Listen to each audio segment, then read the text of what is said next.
আজি আপোনালোকলৈ লৈ আহিছোঁ মাছৰ ঔটেঙা আৰু কচুৰ লগত এটা মুখত লাগি থকা আঞ্জা। এতিয়া আপোনালোকে চাই থাকক মই কেনেকৈ ৰেচিপিটো বনাইছোঁ। প্ৰথমে মই কচু আৰু ঔটেঙাকেইটা কাটি লওঁ। এতিয়া মাছৰ আঞ্জাৰ কাৰণে মই প্ৰথমে কচুকেইটা কাটি লওঁ।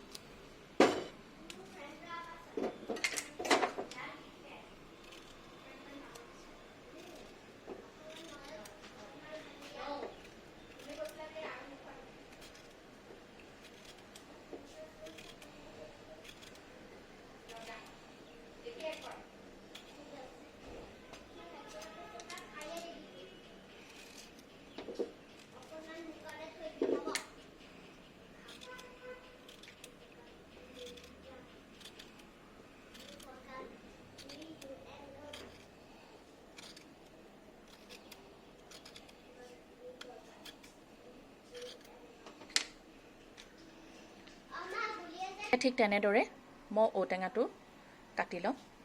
ঔটেঙাটো কাটি লোৱাৰ পিছত আপোনালোক মই পুনৰ লগ পাই আছোঁ। এয়া চাওক, ঔটেঙাখিনি মই ধুনীয়াকৈ কাটি ল'লোঁ, কচুখিনিও মই ধুনীয়াকৈ কাটি ল'লোঁ। এতিয়া মই এইখিনি ধুই ল'ম।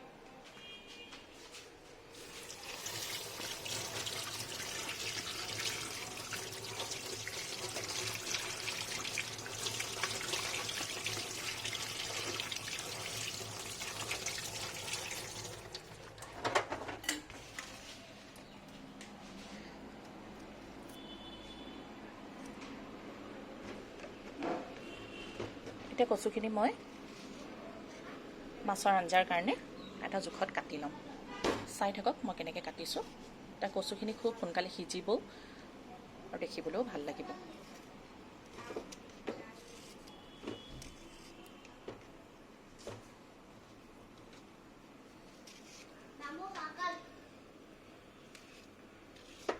এতিয়া এই ঔটেঙাখিনি মই এটা সৰু প্ৰেছাৰ কুকাৰ লৈ লৈছোঁ, তাত পানী দি লৈছোঁ আৰু ঔটেঙাখিনি মই ইয়াত দি দিম, যাতে ঔটেঙাখিনি ধুনীয়াকৈ সিজি যায়। আৰু ইয়াত মই প্ৰায় 3টামান হুইচেল মাৰিব দিম, যাতে ঔটেঙাখিনি খুব ধুনীয়াকৈ সিজি ইয়াৰ পৰা ৰসটো ওলাই আহে। এতিয়া মই গেছটো অন কৰি লৈছোঁ। ইয়াত মই ঔটেঙা দি কুকাৰটো উঠাই লৈছোঁ। এতিয়া ঢাকন লগাই দিম।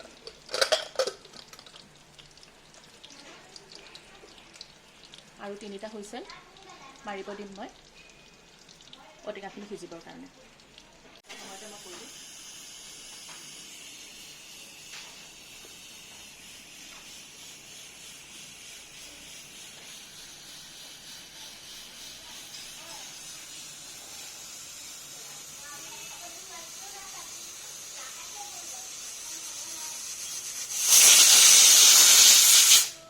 ঔটেঙাখিনি এটা হুইচেল মাৰিলে এনেকৈ আৰু মই 2টা হুইচেল মাৰিব দিম, তেতিয়া ঔটেঙাখিনি খুব ধুনীয়াকৈ সিজি যাব।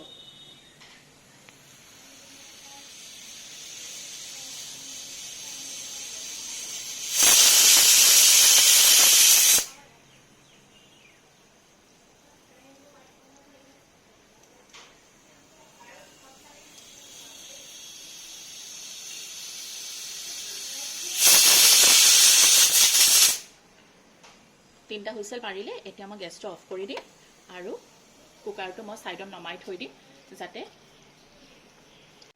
এতিয়া মাছৰ আঞ্জাৰ কাৰণে মই গেছটো অন কৰি লৈছোঁ। এতিয়া মই এটা কেৰাহী উঠাই দিম। কেৰাহীটো গৰম হৈ থকালৈকে মই মাছখিনি নিমখ হালধি সানি ল'ম।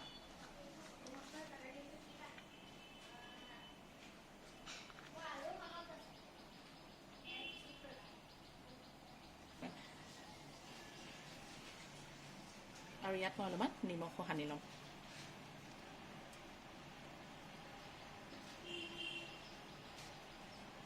এতিয়া ধুনীয়াকৈ মাছখিনি গাত মই নিমখ হালধি ঘঁহি দিছোঁ। 2 পিঠিত ভালকৈ লগাই দিছোঁ।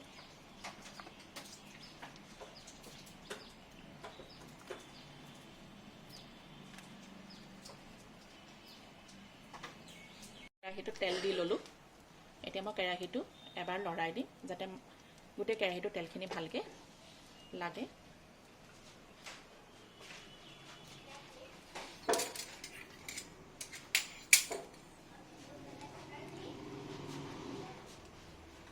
তেলখিনি প্ৰায় গৰম হৈ গ'ল।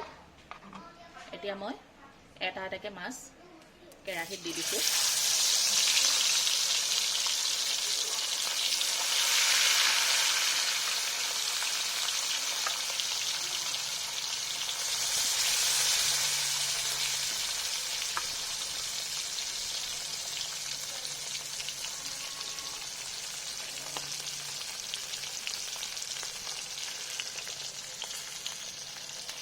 এতিয়া মাছকেইটা হ'ব দিছোঁ, মই ভাজ খাব দিছোঁ। এপিঠি ভাজ খোৱাৰ পিছতহে মই মাছকেইটা লুটিয়াই দিম।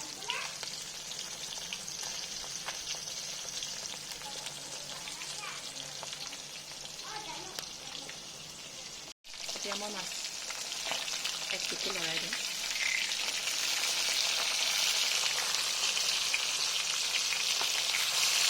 চাউলটো দিনতে এটা পিঠি সিজি গৈছে। তেনেকৈ মই বাকীকেইটা মাছটো লৰাই ল'ম।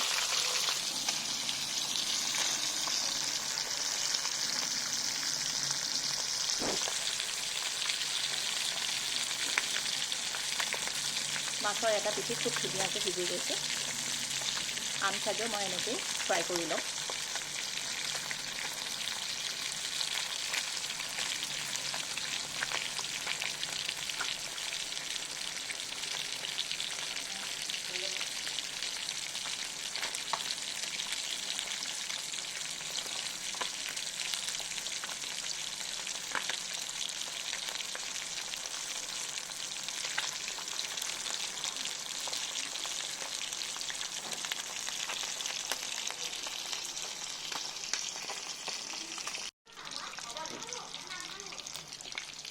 এয়া চাওক, মাছকেইটা কি ধুনীয়াকৈ ফ্ৰাই হৈ গ'ল। মই বহুত বেছি ক্ৰিস্পি ফ্ৰাই কৰা নাই, যিহেতু তৰকাৰী বনাম। এতিয়া মই মাছকেইটা এখন প্লেটত নমাই লৈছোঁ। চাওক, দুইটা পিঠি কি ধুনীয়াকৈ ফ্ৰাই হৈছে। এনেকুৱাও নহয় যে ক্ৰিস্পি ফ্ৰাই হৈছে।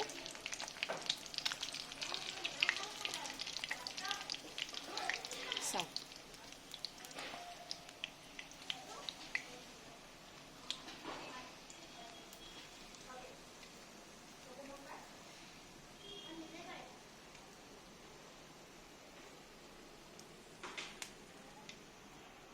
মাছৰ তেলখিনি গৰমেই হৈ আছে।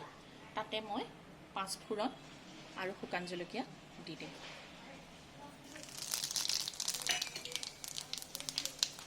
শুকান জলকীয়া মূৰটো অকণমান ভাঙি দিম, যাতে তেলত ফুটি নাযায়।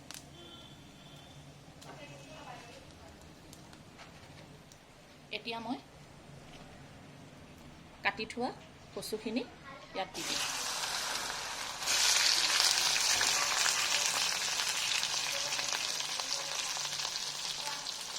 দি এইখিনি মই লৰাই দিম।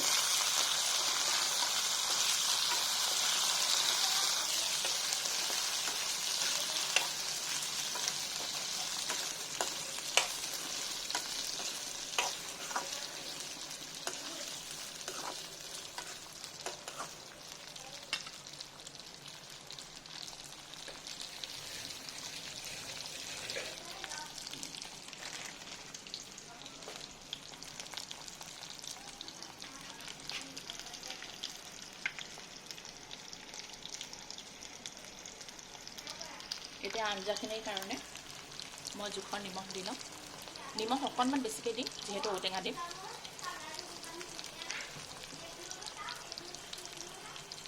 আৰু সৰু চামুচখনে আধা চামুচ নিমখ দিছোঁ।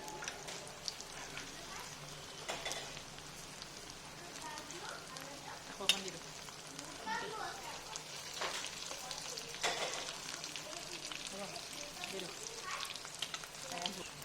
মই ভুলতে হালধিৰ ঠাইত নিমখ কৈ পালোঁ, আৰু সৰু চামুচখনে মই অকণমান হালধি দি ল'লোঁ। এতিয়া মই এইখিনি অকণমান ভাজি ল'ম। অলপ ভাজিম, যাতে ওপৰৰ স্কিনটো অকণমান ৰঙা ৰঙা টাইপৰ হৈ যায়। নহ'লে পিছত পানী দিলে এইখিনি পূৰা মানে কোমল হয়, খেলখেলীয়া হৈ যাব, যোনটো খাবলৈও বেয়া লাগে, দেখিবলৈও বেয়া লাগে। এতিয়া মই গেছটো কমাই দিম। কমাই ইয়াৰ ওপৰত মই এখন ঢাকন দি দিম।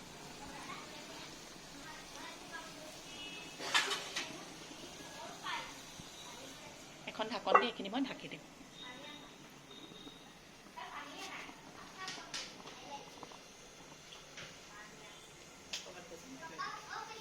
মই চাইছোঁ এয়া চাওক কচুখিনিৰ ওপৰত এটা খুব ধুনীয়া ৰং আহিছে, অলপ অলপ ভাজা ভাজা হৈছে আৰু অলপ অলপ সিজিছেও। এয়া চাওক দেখিছে, খালি অকণমান আৰু সিজিবলৈ বাকী আছে। সেইখিনি সিজিবৰ কাৰণে মই তৰকাৰীখিনিৰ ওপৰত অলপমান পানী দি দিওঁ। বহুত বেছি নিদিওঁ, অলপ পানী দিম। একাপ পানী দিছোঁ, এইখিনি মই প্ৰায় একাপ পানী দিছোঁ আৰু এতিয়া মই জুইটো বঢ়াই দিম আৰু এইখিনি উতলিবৰ কাৰণে দিম আৰু পুনৰাই ঢাকন লগাই দিম।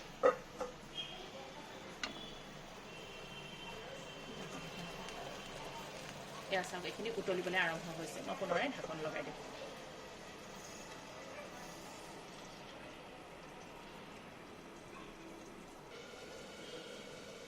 এতিয়া মই ঢাকনিখন খুলি চাম। এয়া চাওক কচুখিনি প্ৰায় সিজি গৈছে। সেইখিনি সিজিবলৈ মোক প্ৰায় 3 মিনিটমান সময় লাগিলে। চাওক কি ধুনীয়াকৈ সিজি গৈছে, ওপৰখিনি চাওক। এতিয়া এইখিনি সিজি যোৱাৰ পিছত মই ইয়াত জোখৰ পানী দি লওঁ। যিহেতু ঔটেঙাও দিম আৰু ঔটেঙা পানীও দিম, সেইকাৰণে মই পানীটো অলপমান কমাই দিছোঁ। এতিয়া এইখিনি উতলিবৰ কাৰণে দিম।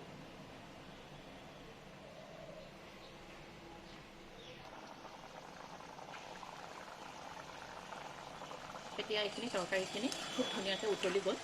এতিয়া মই ইয়াত মাছখিনি দি দিম।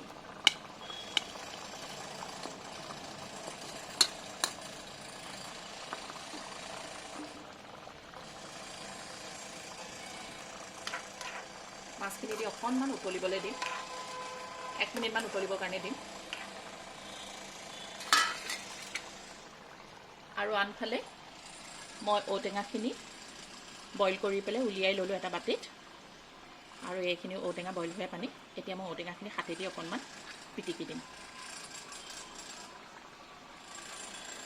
খুব ধুনীয়াকৈ বইল হৈছে, চাওক কি ধুনীয়াকৈ এৰাই গৈছে। মই ডাঙৰ ডাঙৰ হৈ থাকিলে তৰকাৰীখন দেখিবলৈ বেয়া হয়, আৰু এতিয়া ৰসটো খুব ধুনীয়াকৈ ওলাই যাব। আৰু আনফালে মাছখিনিও উতলি আছে।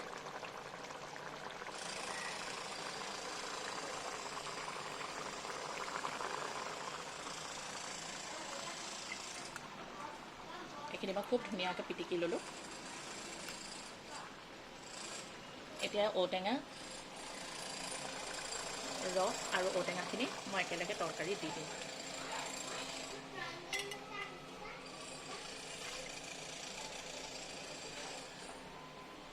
ইয়াত মই আৰু অকণমান বাতিটোত লাগি থকা পানীখিনিও ইয়াতে দি দিছোঁ। দি মই এইখিনি ধুনীয়াকৈ এবাৰ লৰাই দিম।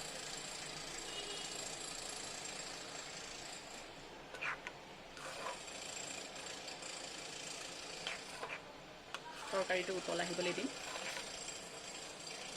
প্ৰায় 2 মিনিটমান উতলাৰ পিছত মই এইখিনি নমাব পাৰিম। চাওক কি ধুনীয়া ৰং আহিছে, আৰু এইখিনি 2 মিনিটমান উতলিব লাগিব।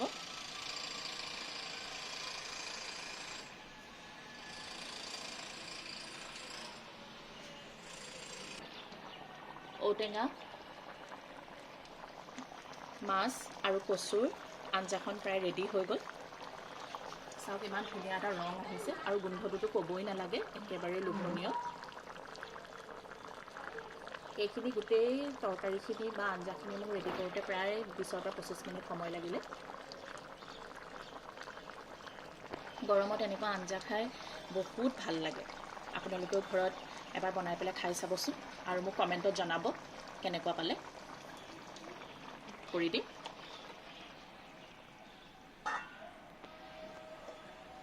ঢাকনখন লগাই দিম। Thanks for watching the video. See you again.